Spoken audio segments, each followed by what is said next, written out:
La Russie, soutien du régime syrien de Bachar el-Assad, porte la responsabilité des attaques chimiques en Syrie. C'est ce qu'a déclaré Rex Tillerson à Paris, où 24 pays ont lancé une initiative contre les attaques chimiques en Syrie.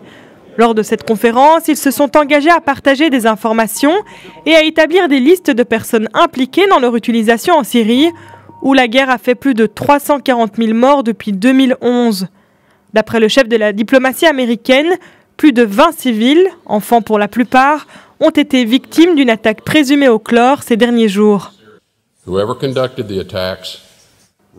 Quel que soit l'auteur des attaques, la Russie porte en son ressort la responsabilité pour les victimes de la Ghouta orientale. Il a rappelé lors de cette conférence que la Russie avait signé un accord avec les États-Unis en 2013 sur le démantèlement de l'arsenal chimique syrien.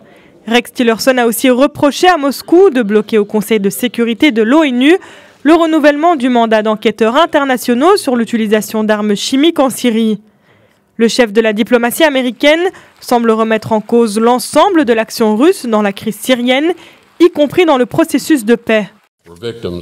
L'échec de la Russie à résoudre la question des armes chimiques en Syrie pose la question de sa pertinence dans la résolution de la crise dans son ensemble. La Russie, quant à elle, accuse les enquêteurs de partialité, Daesh étant également soupçonné d'avoir eu recours à ce type d'armes. Pour rappel, cette initiative intervient après un double veto russe au renouvellement du mandat d'experts internationaux sur l'emploi d'armes chimiques en Syrie.